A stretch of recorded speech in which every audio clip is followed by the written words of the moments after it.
बहुत सारे सवाल खड़े हो गए हैं और बहुत से लोग इस बात की चर्चा कर रहे हैं कि एक पढ़ा लिखा व्यक्ति, एक एआई इंजीनियर, हम तो एआई की बात करते हैं, एआई इंजीनियर और जो अपनी जान ले ले क्योंकि इस हद तक उनको मजबूर कर दिया गया।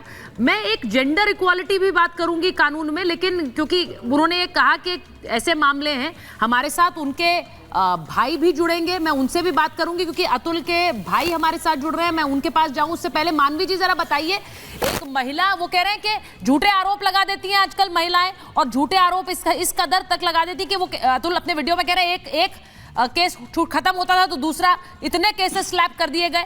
ये हकीकत है आज की क्या? देखिए सुचारिता जी, बड़ी ही दुर्भाग्य की बात है कि आज के समाज में अगर आप समाज की बात करें तो पुरुष हमेशा ही गलत है। चाहे वो एक फेक डाउरी का केस हो, चाहे वो एक फेक डोमेस्टिक वायलेंस का केस हो, सिस्टम जो सबसे पहले मेरी ना आवाज एको हो रही है, उसको ठीक करा दीजिए। सिस्टम हर वक्त पुरुष को ही गलत समझता है। एक केस खत्म होता है, दूसरा केस उस पर ठोक देता है। जब भी डिवोर्स का केस कोर्ट में जाता है तो महिला की कोशिश होती है कहीं ना कहीं 50% जो उसकी संपत्ति है वो कहीं ना कहीं उसको हड़प ले। अब एक इंसान का देखिए, अतुल का यहाँ पे अगर केस देखें तो एक सिस्टम से वो नहीं लड़ पाया, उसने कितनी कोशिश करी, उसके बाद उसने सुसाइड कर लिया।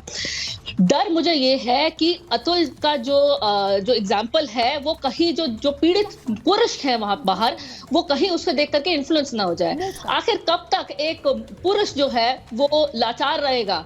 कब तक एक पुरुष है जो उसको एक गलत इंटेंशन से देखा जाएगा कि कोई भी बात हुई है तो उसी की गलती है? अगर डोमेस्टिक वायलेंस है तो हाँ, तो पुरुष की गलती है। अगर डाउरी है तो पुरुष की गलती है। तो कहीं ना कहीं पुरुष के लिए भी कुछ एक नियम कानून होने चाहिए जिससे उसकी भी सुनवाई हो, क्योंकि यहाँ पे उसकी सुसाइड ये दर्शाती है कि उसकी सुनवाई नहीं हुई, उसने बहुत ही ठोकरें खाई।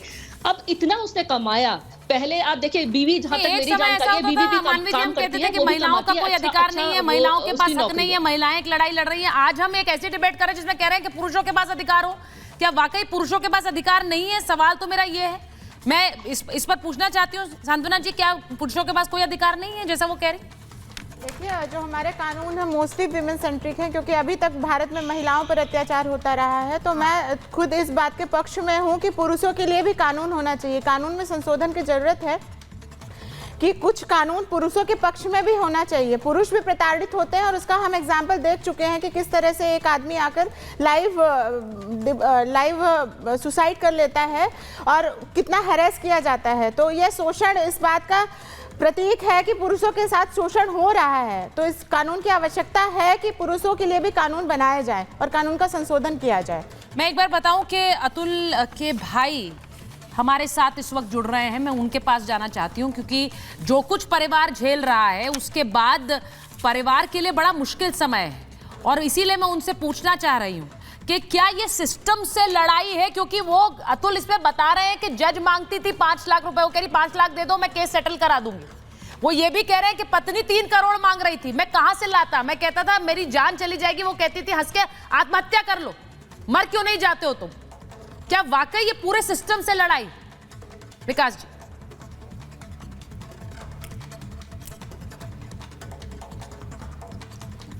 क्या विकास जी को आवाज आ रही है?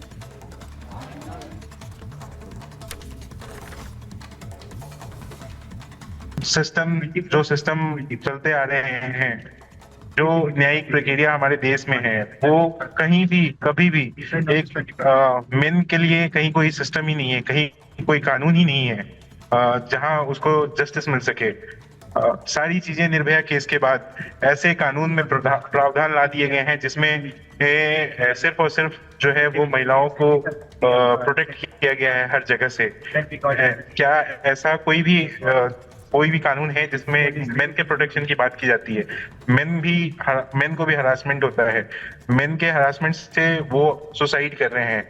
498 के केसेस इस तरह से लोगों के ऊपर लगाए जा रहे हैं जहां पे सुप्रीम कोर्ट ने ये कह दिया है कि 98% केसेस जो है वो गलत है।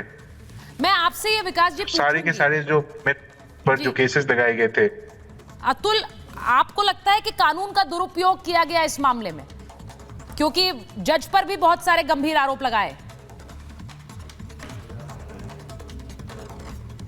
मैम, हमने केसेस ऑलरेडी चल रहे थे और इस तरह से चल रहे थे जैसे कि एक दो केसेस जो है वो अगर मतलब खत्म कर दिया गया कोर्ट के द्वारा, फिर कानून में ऐसे प्रावधान है कि आप कुछ दिन के बाद फिर से आप वो जो केस है उसको फिर से दाखिल कर सकते हो, फिर से वो केस जो है आपके ऊपर इम्प्लीमेंट कर दिया और फिर से आपके ऊपर वो ट्रायल चलेगा और सारी चीजें होंगी। तो जो ऑर्डर क्वेश्चन हो चुके हैं सेम, मतलब आप कानून का कैसे दुरुपयोग कर सकते हो वो आप इस केस में आप देख सकते हो कि कैसे दुरुपयोग किया गया है।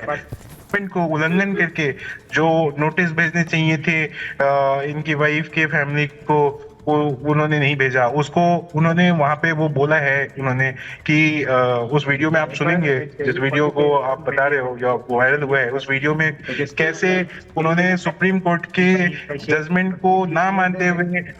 जी मैं विकास जी आपसे एक चीज पूछूंगी, जब हम अतुल का वीडियो देख रहे हैं, देखकर वो बहुत ही सामान्य ढंग से बात कर रहे हैं, लग ही नहीं रहा है कि ये व्यक्ति अपने सुसाइड से पहले का वीडियो बना रहा है। वो जिस तरह की बातें भी कर रहे हैं, आप कभी ये भरोसा कर सकते हैं कि इतनी प्रताड़ना कि ये व्यक्ति सुसाइड कर ले?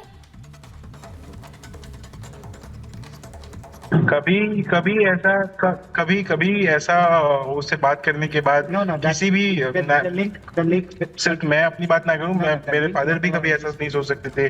वो जितना अच्छा था और जितना हिम्मत वाला था उतना शायद मैं भी नहीं हूँ, क्योंकि मैं कहीं कभी फंसा हूँ कहीं किसी चीज में, तो वो आके मुझे कहता था कि आप ये कह रहे हैं कि आप इस बात पर विश्वास ही नहीं कर पा रहे हैं क्योंकि वो आपको भी एक तरह से एनकरेज करते थे। मैं एक बार सुनवाना चाह रही हूँ फिर से कि अतुल ने अपने वीडियो में अपनी पत्नी पर क्या गंभीर आरोप लगाए, जरा इन्हें सुनिए। मेरी पत्नी ने कुल 9 केसेस जहां तक मेरी जानकारी है डाले हैं, 6 लोअर कोर्ट में, 3 हाई कोर्ट में। एक केस मैंने हाई कोर्ट में डाला है जुरिस्डिक्शन का। चाहूंगा कि इस मेंटेनेंस केस में मेरी पत्नी की डिमांड मुझसे 2 लाख रुपए प्रति महीने थी। 1 लाख रुपए मेरे 2 साल से कम उम्र के बच्चे के भरण पोषण के लिए और 1 लाख रुपए अपने भरण पोषण के। इनके फादर के डेथ के कुछ महीनों बाद इनकी मदर एक्टिवेट हो गई और मेरी वाइफ ने प्रेशराइज करना शुरू किया मुझे पैसा देने के लिए। तो सबसे पहले इन्होंने 3 लाख रुपए मांगे मई 2020 में ही।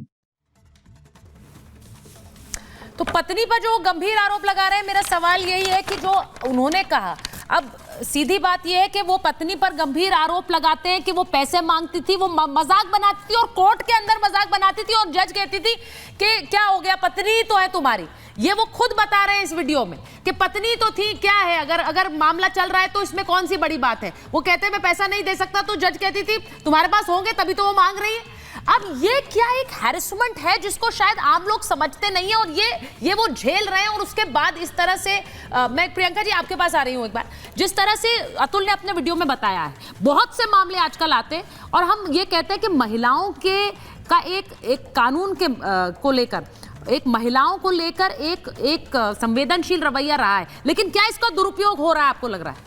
देखिए, एक्सेप्शनल केस होते हैं, इसमें कोई एक्सेप्शनल केस होते हैं, लेकिन अगर आप ये कह दें कि सारी महिलाएं जो हैं वो फेक एलिगेशंस लगा देती हैं, तो ये भी मैं एक्सेप्ट नहीं करती हूँ, क्योंकि मैं फील्ड में काम करती हूँ। मैंने ऐसी महिलाओं को भी देखा है जो 80 साल की हैं, वो आज भी कोर्ट में लड़ रही हैं एलिमनी के लिए, लेकिन उनको एलिमनी नहीं दी जा रही है। आप बात करते हैं, ठीक है, आत्महत्या की है, लेकिन मैं ये भी कहूंगी कि किसी भी परेशानी का हल आत्महत्या नहीं होती है। बहुत सारे केसेस ऐसे भी होते हैं जो आपने देखा होगा, लड़के लड़कियों को भी मार देते हैं सड़क पर और खुद भी खुदकुशी कर लेते हैं। तो क्या हमारी सिंपैथी उन लड़कों के साथ भी होनी चाहिए? ये सिर्फ सुसाइड करने से, अगर यही उनकी पत्नी सुसाइड कर लेती तो क्या हम सब उसकी फेवर में हो जाते? कोर्ट में पहला जो स्टेप होता है, जो मैंने काफ़ी ध्यान से उनकी वीडियो सुनी है अतुल जी की, बहुत दुखद है, मेरी संवेदना है परिवार के साथ, लेकिन आप ये सोचिए, उन्होंने खुद कहा कि मुझे माता पिता के साथ खड़ा होना चाहिए था, लेकिन मैं सुसाइड कर रहा हूँ। आपकी पत्नी गलत हो सकती है, उनके परिवार वाले गलत हो सकते हैं, लेकिन आपका बेटा भी था, उसकी जिम्मेदारी भी आपके कंधों पे थी। आप एल्यूमिनी नहीं देना चाहते थे, लेकिन अपने बेटे के लिए तो जिंदा रह सकते थे, अपने माता पिता के लिए जिंदा रह सकते थे। आप हैरेसमेंट की बात कर रहे हैं, तो हमने सिर्फ एक वर्जन सुना है, लेकिन महिला का वर्जन अभी तक नहीं आया है। क्या 2 साल के अंदर अगर कोई भी महिला, आज भी हमारे देश के अंदर तलाक लेना, डिवोर्स लेना कोई आसान काम नहीं है। महिला अगर कदम बढ़ाती है, नहीं, वो कह रही है कि पत्नी का वर्जन अभी नहीं आया है। हम सब लोग सिर्फ अतुल के वर्जन पे बात कर रहे हैं, लेकिन पत्नी का वर्जन नहीं आया, हमने अभी से ही उनको विलेन बना दिया है, वो ये कह रही है।